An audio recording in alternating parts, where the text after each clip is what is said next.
Bismillahirrahmanirrahim. Assalamualaikum warahmatullahi wabarakatuh. Waalaikumsalam warahmatullahi wabarakatuh. Yang terhormat kepada Bapak Firdaus selaku dosen mata kuliah Rekayasa Perangkat Lunak, dan yang terhormat teman-teman semua dari kelas Sistem Komputer 4A Indralaya. Puji syukur kehadirat Allah Subhanahu wa Ta'ala yang telah melimpahkan nikmat yang luar biasa kepada kita semua. Dan tak lupa juga sholawat beserta salam senantiasa kita curahkan kepada junjungan kita, Nabi Agung Muhammad Shallallahu Alaihi Wasallam. Sebelumnya, izin untuk memperkenalkan diri, saya Marat Solikah. Di sini saya bertugas sebagai moderator yang akan memimpin jalannya presentasi topik yang berjudul Principles that Guide Practice. Sebelum memulai materi yang akan disampaikan, izinkan terlebih dahulu untuk memperkenalkan rekan saya. Silakan. Perkenalkan, saya Siti Aisyah. Saya akan menjadi rekan presentasi kali ini. Baiklah, yang pertama di sini ada prinsip inti atau core principles. Rekayasa perangkat lunak dipandu oleh kumpulan prinsip inti yang membantu dalam penerapan proses perangkat lunak yang bermakna dan pelaksanaan metode rekayasa perangkat lunak yang efektif. Pada prinsip ini itu terbagi menjadi dua tingkat, yaitu prinsip tingkat proses dan prinsip tingkat praktik. Pada tingkat proses, prinsip-prinsip inti membangun landasan filosofis yang memadu tim perangkat lunak saat melakukan kerangka kerja dan kegiatan payung yang menghasilkan satu set produk kerja rekayasa perangkat lunak. Sedangkan pada tingkat praktik, prinsip-prinsip inti menetapkan kumpulan nilai dan aturan yang dapat memadu Anda dalam menganalisis suatu masalah, merancang solusi, menerapkan dan menguji solusi, dan serta akhirnya menerapkan perangkat lunak sehingga pemangku kepentingan dapat menggunakannya. Nah, yang pertama di sini adalah prinsip memandu proses atau principles that guide process. Prinsip yang pertama di sini yaitu be a girl atau jadilah gesit. Nah, di sini kita itu ditekankan untuk tindakan yang ekonomis, pertahankan pendekatan teknis yang sesederhana mungkin, dan pertahankan produk kerja yang dihasilkan itu sesingkat mungkin.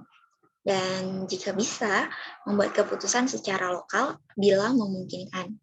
Yang kedua yaitu fokus on quality at every step, atau fokus pada kualitas di setiap langkah. Kondisi keluar untuk setiap aktivitas itu harus fokus, baik itu proses, tindakan, dan tugas pada kualitas produk kerja yang dihasilkan.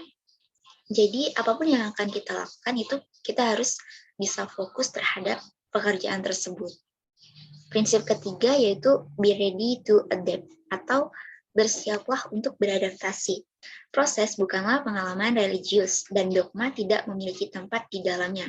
Bila perlu, sesuaikan pendekatan kita itu terhadap suatu kendala yang ditimbulkan, baik itu dalam suatu masalah, orang-orang, ataupun proyek itu sendiri.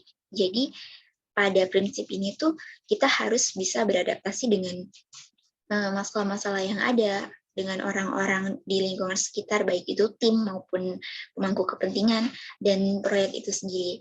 Yang keempat ada build an effective team atau membangun tim yang efektif. Proses dan praktik rekayasa perangkat lunak itu sangatlah penting, tetapi intinya adalah manusia. Sekumpulan manusia yang berada di situ disebut dengan tim. Nah, dalam tim itu kita tuh harus bisa memiliki rasa saling percaya, saling menghormati. Misal ada pendapat dari salah satu rekan dalam tim tersebut, ya kita harus menghormati pendapat serta menerima pendapat dari orang tersebut. Yang kelima ada establish mechanism for communication and coordination, atau dalam arti Indonesia-nya membangun mekanisme komunikasi dan koordinasi. Proyek akan gagal karena informasi penting jatuh ke dalam celah atau pemangku kepentingan itu gagal dalam mengkoordinasikan tim yang memperkerjakan proyek tersebut. Jadi kita yang memperkerjakan proyek itu atau tim ya harus berkomunikasi dengan pemangku kepentingan, serta pemangku kepentingan pun harus mengkoordinasinya kepada kita. Nah, selanjutnya prinsip keenam yaitu manage change atau kelola perubahan. Dalam mengelola perubahan itu bisa bersifat formal ataupun informal, tetapi mekanisme yang harus ditetapkan untuk mengelola cara perubahan yaitu dengan cara diminta, dinilai, disetujui, dan diimplementasikan. Dalam prinsip ini tuh ya kita tuh harus meminta pendapat, terus menyuruh pemangku kepentingan untuk menilai dan menyetujui, serta apapun yang kita kerjakan itu harus diimplementasikan. Yang ketujuh di sini ada assess risk atau menilai resiko. Banyak hal yang bisa salah karena perangkat lunak yang sedang dikembangkan. Sangat penting bagi kita untuk membuat rencana darurat tersebut. Nah, beberapa dari rencana darurat ini akan menjadi dasar dari tugas-tugas rekayasa keamanan. Selanjutnya yang terakhir itu create work products that provide value for others, atau ciptakan produk kerja yang memberikan nilai bagi orang lain. Kita membuat suatu produk itu bukan hanya untuk dikonsumsi hanya satu orang ataupun dua orang, tetapi diteruskan ke banyak orang. Nah, di sini kita tuh harus memastikan bahwa produk kerja yang diberikan itu memiliki informasi yang jelas, tidak ambiguitas atau adanya kelalaian.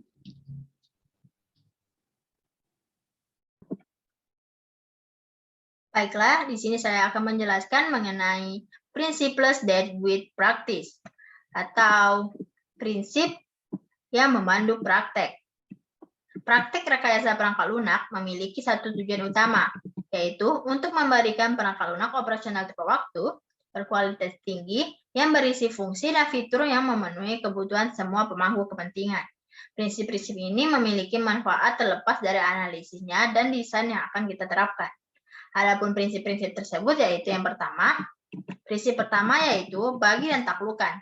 Dinyatakan dengan cara yang lebih teknis, analisis dan desain harus selalu menekankan pemisahan kekhawatiran. Masalah besar lebih mudah jika dipecahkan lagi menjadi kumpulan elemen atau masalah. Prinsip yang kedua yaitu memahami penggunaan abstraksi. Pada intinya, abstraksi adalah penyederhanaan beberapa elemen kompleks dari sistem yang digunakan untuk mengkomunikasikan makna dalam satu phrase. Dalam pekerjaan analisis dan desain, tim perangkat lunak biasanya memulai dengan model yang mewakili abstraksi tingkat tinggi, misalnya spreadsheet, dan perlahan menyempurnakan model tersebut ke tingkat abstraksi yang lebih rendah, seperti kolom atau fungsi SUM. Prinsip ketiga yaitu berusahalah untuk konsisten.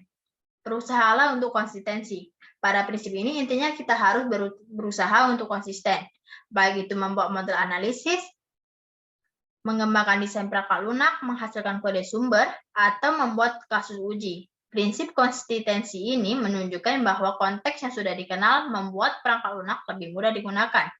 Sebagai contoh, pertimbangkan desain termuka, pengguna untuk aplikasi seluler, penempatan opsi menu yang konsisten, penggunaan skema warna yang konsisten, dan penggunaan icon yang dapat dikenali secara konsisten membantu menciptakan pengalaman pengguna yang sangat efektif. Prinsip yang keempat yaitu fokus pada transfer informasi. Perangkat lunak adalah tentang transfer informasi dari database ke pengguna akhir, dari sistem lama ke web, dari pengguna akhir ke antarmuka pengguna grafis atau GUI, dari sistem operasi ke aplikasi, dari satu komponen perangkat lunak ke komponen lainnya, dan begitulah sampai daftarnya tak akan ada habisnya. Dalam setiap kasus, informasi mengalir melintas antarmuka, dan ini berarti ada peluang untuk kesalahan, kelalaian, atau ambiguitas. Implikasi dari prinsip ini adalah kita harus memberikan perhatian khusus pada analisis, desain, konstruksi, dan pengujian antarmuka. Prinsip yang kelima yaitu membangun perangkat lunak menunjukkan Bangun perangkat lunak yang menunjukkan modularitas yang efektif. Maksudnya di sini modularitas menyediakan mekanisme untuk mewujudkan filosofi. Modularitas harus efektif, artinya setiap modul harus fokus secara eksklusif pada satu aspek sistem yang dibatasi dengan baik. Selain itu, modul harus saling berhubungan dengan cara yang relatif sederhana ke modul lain, ke sumber data, dan ke aspek lingkungan lainnya. Prinsip yang keenam, yaitu carilah pola.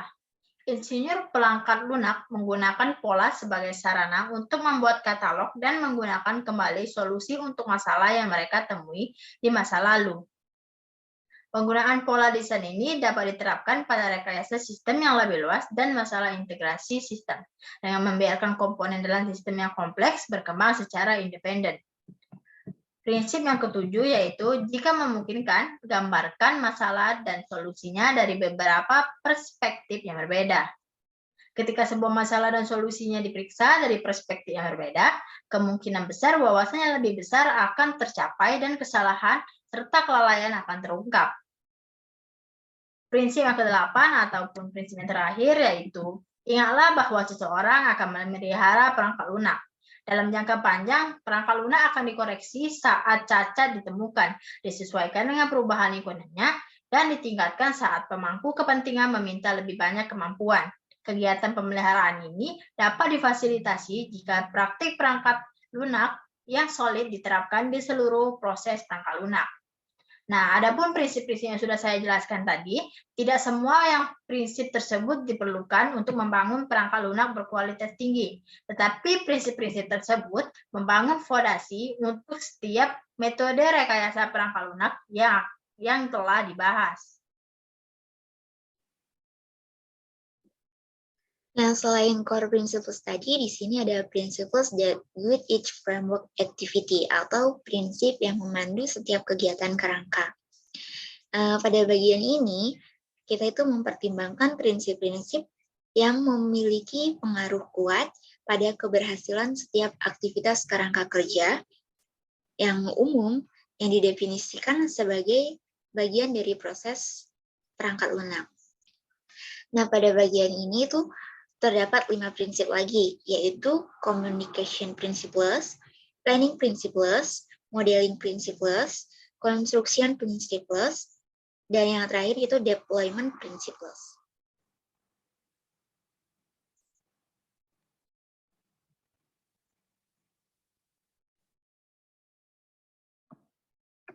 Selanjutnya, saya akan menjelaskan mengenai communication principles atau prinsip komunikasi. Sebelum kebutuhan pelanggan dapat dianalisis, dimodelkan, atau ditentukan, mereka dapat dikumpulkan melalui aktivitas komunikasi. Pelanggan memiliki masalah yang mungkin dapat diselesaikan dengan solusi berbasis komputer. Ada banyak cara untuk berkomunikasi, tetapi penting untuk diketahui bahwa tidak semua memiliki kekayaan atau efektivitas yang sama. Dalam konteks ini, kami membahas prinsip-prinsip komunikasi yang berlaku untuk komunikasi pelanggan. Adapun prinsip-prinsipnya yaitu yang pertama, prinsip pertama yaitu listen atau dengarkan, di mana pada prinsip ini dijelaskan, sebelum berkomunikasi, pastikan dahulu kita memahami sudut pandang pihak lain, tahu sedikit tentang kebutuhan mereka, dan kemudian mendengarkan. Cobalah untuk fokus pada kata-kata pembicara daripada merumuskan respon terhadap kata-kata tersebut. Mintalah klarifikasi jika ada sesuatu yang tidak jelas dan hindari interupsi terus-menerus. Jangan pernah berdebat dengan kata-kata atau tindakan, misalnya seperti memutar mata atau menggelengkan kepala saat seseorang sedang berbicara. Prinsip yang kedua yaitu prepare before you communicate. Persiapkan sebelum Anda berkomunikasi. Maksud dari prinsip tersebut yaitu luangkan waktu untuk memahami masalah sebelum kita bertemu orang lain. Jika perlu, lakukan riset untuk memahami jargon domain bisnis. Jika kita memiliki tanggung jawab untuk mengadakan rapat, siapkan agenda tersebut sebelum rapat. Prinsip yang ketiga yaitu someone should facilitate the activity. Seseorang harus memfasilitasi kegiatan tersebut. Setiap pertemuan komunikasi harus memiliki seorang pemimpin atau fasilitator untuk menjaga percakapan bergerak ke arah yang produktif, untuk menengahi setiap konflik yang terjadi dan untuk memastikan bahwa prinsip-prinsip lain telah diikuti. Prinsip yang keempat yaitu face-to-face communication is best, atau komunikasi tatap muka adalah yang terbaik. Komunikasi ini biasanya bekerja lebih baik ketika beberapa representasi lain dari informasi yang relevan hadir. Misalnya seorang peserta yang dapat membuat gambar atau dokumen strawman yang menjadi fokus diskusi. Prinsip yang kelima yaitu take note and document decision. Buat catatan dan dokumentasikan keputusan. Hal-hal memiliki cara untuk jatuh ke dalam celah. Seseorang yang berpartisipasi dalam komunikasi harus berfungsi sebagai perekam dan menuliskan semua poin serta keputusan penting. Prinsip yang keenam yaitu strive for collaboration atau berusaha untuk kolaborasi. Kolaborasi dan konsensus terjadi ketika pengetahuan kolektif anggota tim digunakan untuk menggambarkan fungsi atau fitur produk atau sistem tersebut. Setiap kolaborasi kecil berfungsi untuk membangun kepercayaan di antara anggota tim dan menciptakan tujuan bersama untuk tim. Prinsip yang ketujuh yaitu stay focused, modularize your discussion. Tetap fokus, memodalisasi diskusi Anda. Semakin banyak orang yang terlibat dalam komunikasi apapun, semakin besar kemungkinan diskusi akan terpental dari satu topik ke topik lainnya. Fasilitator harus menjaga percakapan tetap modular, meninggalkan satu topik hanya setelah diselesaikan. Prinsip yang ke-8 yaitu if something is unclear, draw a picture. Jika ada yang tidak jelas, buatlah gambar. Komunikasi verbal hanya berjalan sejauh ini. Sebuah sketsa atau gambar seringkali dapat memberikan kejelasan ketika kata-kata gagal untuk melakukan pekerjaan itu. Prinsip ke-9 yaitu terdapat tiga bagian yaitu setelah Anda menyetujui sesuatu, lanjutkan. Jika Anda tidak menyetujui sesuatu, lanjutkan. Dan jika fitur atau fungsi tidak jelas dan tidak dapat diklarifikasi sekarang, lanjutkan. Komunikasi seperti aktivitas rekayasa perangkat lunak lainnya membutuhkan waktu. Daripada mengulangi tanpa henti, orang-orang berpartisipasi harus menyadari bahwa topik memerlukan diskusi dan bahwa terus maju terkadang merupakan cara terbaik untuk mencapai kelincahan komunikasi. Prinsip yang ke-10 atau prinsip yang terakhir yaitu negotiation is not contest or game, it work best when both parties win. Atau negosiasi bukanlah kontes atau permainan. Ini bekerja paling baik ketika kedua belah pihak menang. Ada banyak contoh di mana kita dan pemangku kepentingan lainnya harus menegosiasikan fungsi dan fitur, prioritas, serta tanggal pengiriman. Jika tim telah bekerja sama dengan baik, semua pihak memiliki tujuan yang sama. Namun negosiasi akan menuntut kompromi dari semua pihak.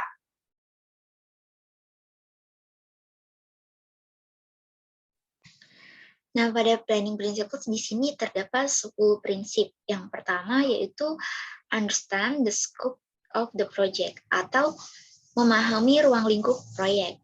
Tidak mungkin kita menggunakan peta jalan jika kita tidak tahu kemana kita akan pergi. Nah, lingkup itu menyediakan tim perangkat lunak dengan tujuan agar kita itu mengetahui apa sih yang harus kita lakukan gitu. Yang kedua di sini involve stakeholder in the planning activity atau libatkan pemangku kepentingan dalam kegiatan perencanaan. Pemangku kepentingan itu menentukan prioritas dan menetapkan kendala dari proyek tersebut. Untuk mengakomodasi kenyataan ini, insinyur perangkat lunak harus sering menegosiasikan urutan pengiriman, garis waktu, dan masalah yang terkait dalam proyek atau yang lainnya. Prinsip ketiga yaitu recognize that planning is iterative atau mengakui bahwa perencanaan itu berulang. Rencana proyek itu tidak pernah terukir di atas batu. Saat pekerjaan dimulai, kemungkinan besar segalanya akan berubah, baik itu merencanakan model, terus rencana yang perlu disesuaikan,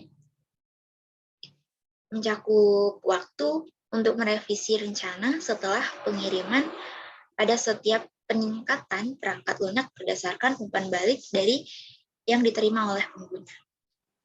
Yang keempat, di sini estimate based on what you know, atau perkirakan berdasarkan apa yang Anda ketahui.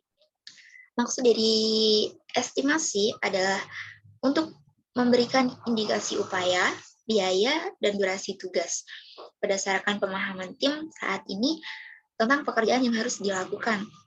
Jika informasi tidak jelas atau tidak dapat diandalkan, perkiraan akan sama-sama tidak dapat diandalkan. Prinsip yang kelima yaitu consider risk as you define the plan, atau pertimbangkan risiko saat Anda menentukan suatu rencana. Jika kita telah mengidentifikasi risiko yang memiliki dampak tinggi dan probabilitas tinggi, perencanaan kontingensi perlu dilakukan. Rencana proyek termasuk jadwal yang harus disesuaikan untuk mengakomodasi kemungkinan bahwa satu atau lebih risiko akan terjadi lagi. Yang keenam yaitu be realistic atau bersikaplah realistis. Orang-orang mungkin tidak bekerja 100% setiap harinya, dan perubahan mungkin akan selalu terjadi. Bahkan insinyur pun terbaik di proyek itu pasti akan membuat suatu kesalahan. Dan ini adalah kenyataan yang harus dipertimbangkan saat rencana proyek ditetapkan. Yang ketujuh yaitu adjust granularity as you define the plan, atau sesuaikan perincian saat Anda menentukan rencana. Beberapa elemen perencanaan yang granularitas tinggi yang sehingga pelacakan dan sedangkan granularitas rendah periode waktu yang lebih lama itu define how tentukan bagaimana rencana tersebut harus perangkat lunak bermaksud untuk dari produk tersebut. Tinjauan teknis dilakukan, tinjauan tersebut harus diaman berpasangan akan digunakan selama konstruksi, itu harus didefinisikan secara eksplisit dalam suatu rencana. Yang ke-9 itu describe how you intend to accommodate change, atau jelaskan bagaimana Anda mengakomodasi perubahan.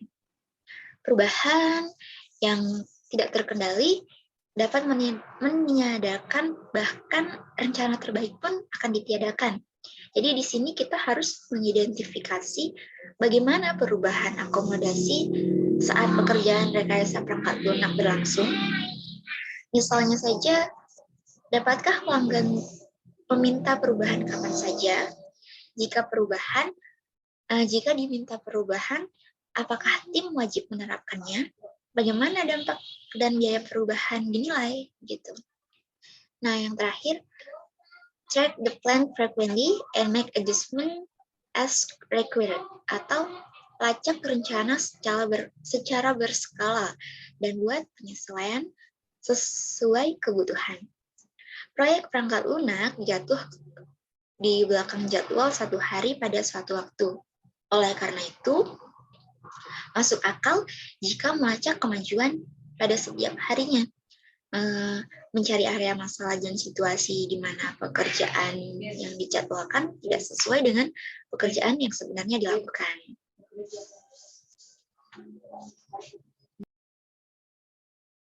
Selanjutnya, di sini saya akan menjelaskan mengenai modeling principles atau prinsip pemodelan. Kami membuat model untuk mendapatkan pemahaman yang lebih baik tentang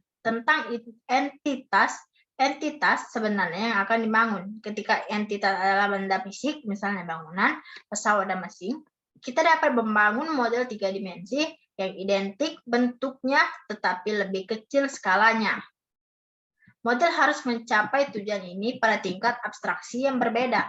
Pertama, menggambarkan perangkat lunak dari sudut pandang pelanggan yang kemudian mewakili perangkat lunak pada tingkat yang lebih teknis. Dalam pekerjaan rekayasa perangkat lunak, 2 kelas model dapat dibagi menjadi 2, yaitu model persyaratan dan model desain. Untuk model persyaratan, juga disebut model analisis, mewakili kebutuhan pelanggan dengan menggambarkan perangkat lunak dalam 3 domain yang berbeda, yaitu domain informasi, fungsional, dan domain perilaku. Sedangkan model desain mewakili karakteristik perangkat lunak yang membantu praktisi untuk membangun secara efektif.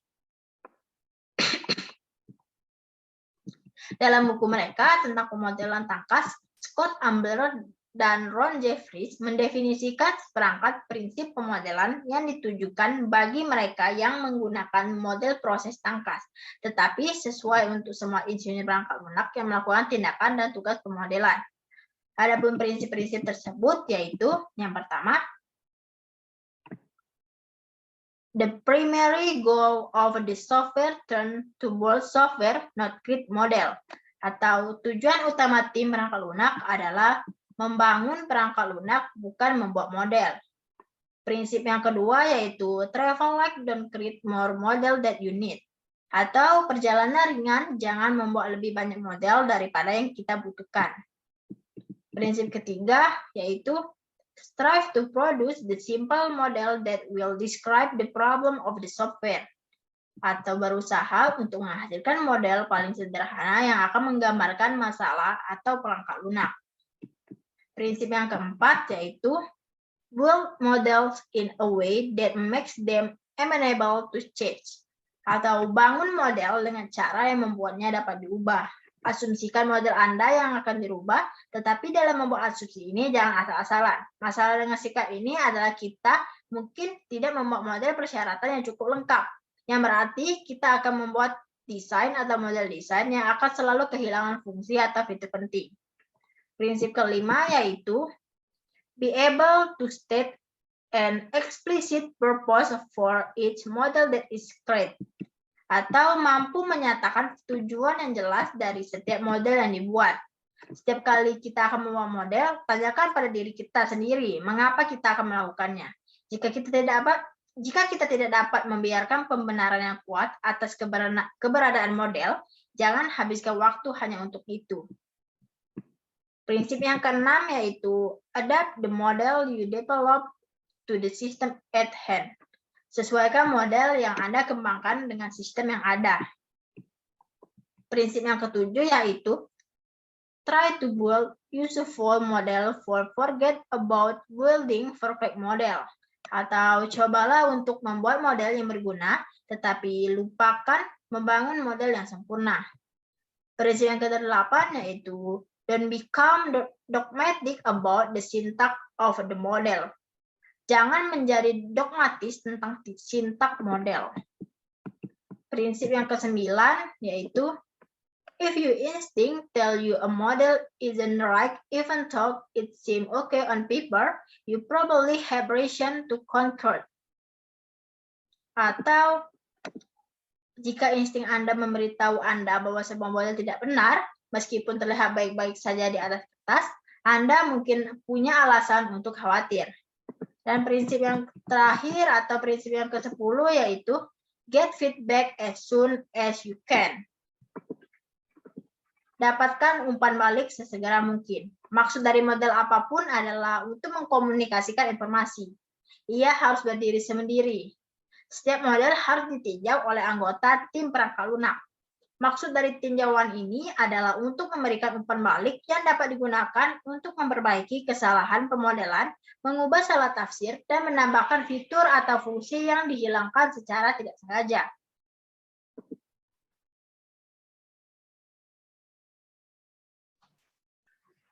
Nah, selanjutnya ada prinsip konstruksi atau construction principles.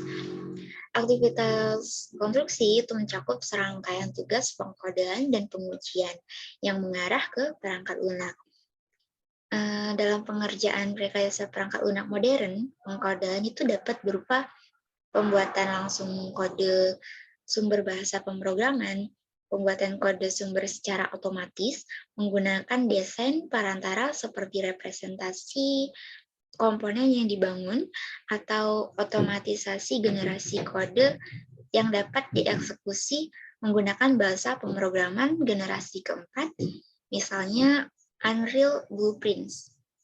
Nah, sedangkan dalam fokus awal pengujian adalah pada tingkat komponen, sering disebut pengujian unit. Nah, tingkat pengujian lainnya itu termasuk yang pertama, pengujian integrasi yang dilakukan saat sistem dibangun. Yang kedua, pengujian validasi yang menilai apakah persyaratan peningkatan perangkat lunak. Dan yang ketiga, pengujian penerimaan yang dilakukan oleh pelanggan dalam upaya menjalankan.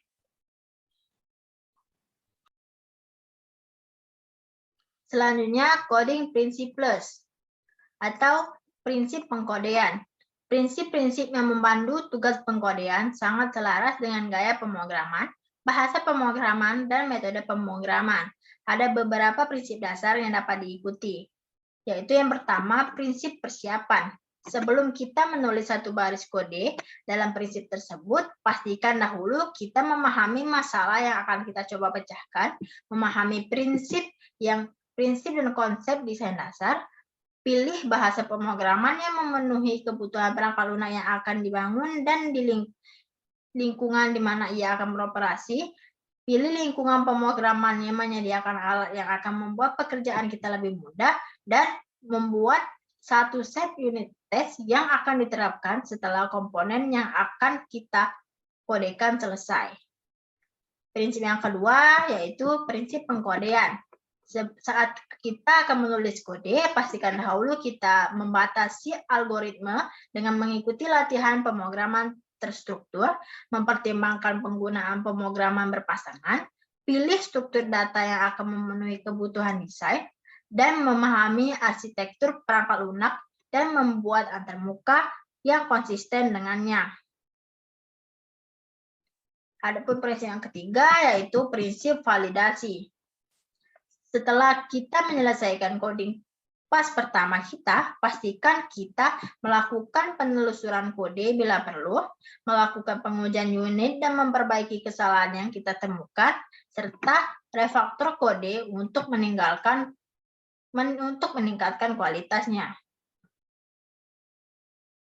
Nah, dalam testing principles, selain Davis, di sini Everett dan Meyer menyarankan prinsip tambahan yang ada 10. Yang pertama yaitu semua pengujian harus dapat dilacak ke kebutuhan pelanggan. Tujuan pengujian ke perangkat lunak adalah untuk mengungkapkan suatu kesalahan. Oleh karena itu, cacat yang paling parah dari sudut pelanggan adalah yang menyebabkan program tersebut gagal memenuhi persyaratannya. Yang kedua, pengujian harus direncanakan jauh sebelum pengujian dimulai. Pengujian perencanaan dapat dimulai setelah model persyaratan itu selesai. Definisi rinci dari kasus uji dimulai segera setelah model desain yang telah dipadatkan. Oleh karena itu, semua pengujian dapat direncanakan dan dirancang sebelum kode apapun itu dibuat. Yang ketiga yaitu prinsip Pareto berlaku. Prinsip Pareto menyatakan bahwa 80% akan kemungkinan dapat dilacak 20% dari adalah untuk mengisolasi komponen yang di. Yang keempat ada pengujian dalam skala besar. Tes pertama yang direncanakan pada pengujian komponen individu. Saat pengujian berlangsung dalam kelompok komponen yang terintegrasi dan pengujian menyeluruh. Jumlah permutasi jalur bahkan untuk alasan ini tidak mungkin ujian. Hal ini dimungkinkan bagaimanapun untuk cukup bahwa semua kondisi dalam prinsip yang keenam terapkan untuk setiap modul dan kepadatan kesalahan yang diharapkan.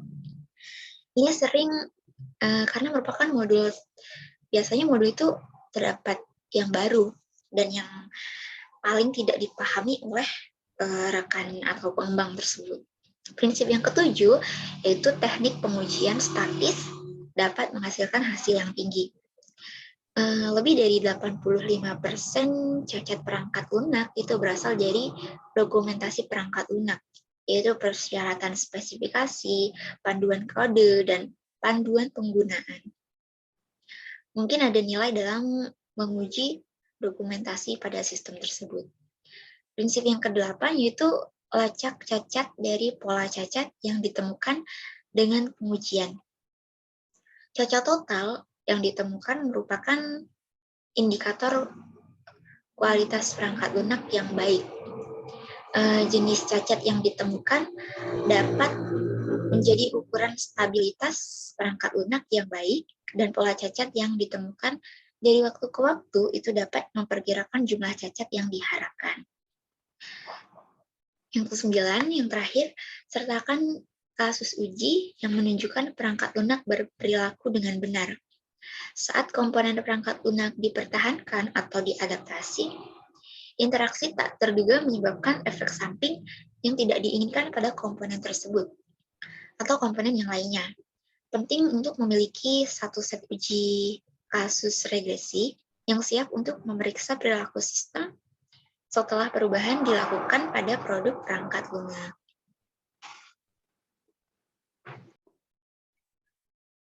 Selanjutnya saya akan menjelaskan mengenai Deployment Principles atau prinsip penerapan. Seperti yang kami catat di bagian 1 buku ini, aktivitas penerapan mencakup 3 tindakan, yaitu penyampaian, dukungan, dan umpan balik. Karena model proses perangkat lunak modern bersifat evolusioner atau inkremental. Penyebaran terjadi tidak hanya sekali, tetapi beberapa kali sering perangkat lunak bergerak menuju penyelesaian. Setiap siklus pengiriman memberi pelanggan dan pengguna akhir peningkatan perangkat lunak operasional yang menyediakan fungsi dan fitur yang dapat digunakan. Setiap siklus dukungan menyediakan dokumentasi dan bantuan manusia untuk semua fungsi dan fitur yang diperkenalkan selama semua siklus penerapan hingga saat ini. Pengiriman peningkatan perangkat lunak merupakan tonggak penting untuk setiap proyek perangkat lunak. Beberapa prinsip utama harus diikuti saat tim bersiap untuk memberikan peningkatan. Adapun prinsip-prinsip tersebut yaitu prinsip yang pertama, harapan pelanggan terhadap perangkat lunak harus dikelola. Terlalu sering pelanggan mengharapkan lebih dari yang dijanjikan tim untuk disampaikan, dan kekecewaan terjadi segera. Ini menghasilkan umpan balik yang tidak produktif dan merusak moral tim. Prinsip yang kedua yaitu paket pengiriman yang lengkap harus dirakit dan diuji. Semua perangkat lunak yang dapat dieksekusi, file data pendukung, dokumen pendukung, dan informasi relevan lainnya harus dirakit dan diuji secara menyeluruh dengan pengguna sebenarnya. Prinsip yang ketiga yaitu regimen dukungan harus ditetapkan sebelum perangkat lunak dikirimkan. Pengguna akhir mengharapkan respon dari informasi yang akurat ketika pertanyaan atau masalah muncul. Jika dukungan bersifat ad hoc atau lebih buruk lagi, tidak ada, pelanggan yang akan langsung merasa tidak puas. Dukungan harus direncanakan, bahan pendukung harus disiapkan, dan mekanisme pencatatan yang tepat harus ditetapkan sehingga tim perangkat lunak dapat melakukan penilaian kategoris dari jenis dukungan yang diminta. Adapun prinsip terakhir yaitu bahan ajar yang sesuai harus disediakan untuk pengguna akhir. Tim perangkat lunak memberikan lebih dari perangkat lunak itu sendiri. Alat bantu pelatihan yang sesuai jika diperlukan harus dikembangkan. Pedoman pemecahan masalah harus disediakan, dan bila perlu, deskripsi apa yang berbeda tentang peningkatan perangkat lunak ini harus dipublikasikan.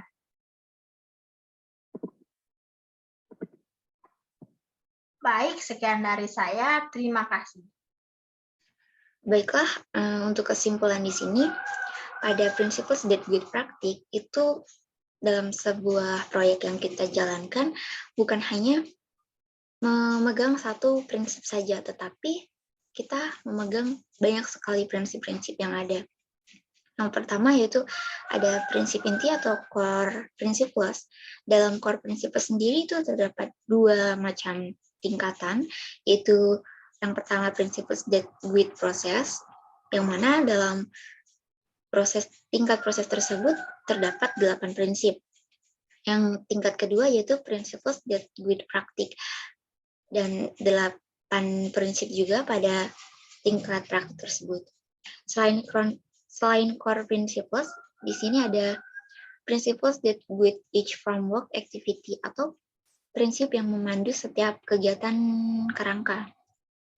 Nah, dalam Prinsip tersebut terbagi lagi menjadi 5 prinsip, yaitu Communication Principles, Planning Principles, Modeling Principles, Construction Principles, dan Deployment Principles. Perlu diketahui, Communication Principles itu terdapat 10 prinsip, seperti yang sudah dijelaskan tadi. Nah, pada Planning Principles terdapat 10 prinsip juga, pada Modeling Principles juga terdapat 10 prinsip. Nah, yang keempat di sini ada Construction Principles, dia memiliki 2 prinsip lagi, yaitu prinsip pengkodean dan prinsip pengujian. Yang terakhir, Deployment Principles itu terdapat 5 prinsip di dalamnya. Nah, mungkin itu saja yang dapat saya dan rekan saya sampaikan. Kurang lebihnya kami mohon maaf. Dan kepada Allah kami mohon ampun. Di sini saya selaku moderator mengucapkan terima kasih kepada Bapak Firdaus dan teman-teman semua. Saya tutup presentasi ini. Wassalamualaikum warahmatullahi wabarakatuh.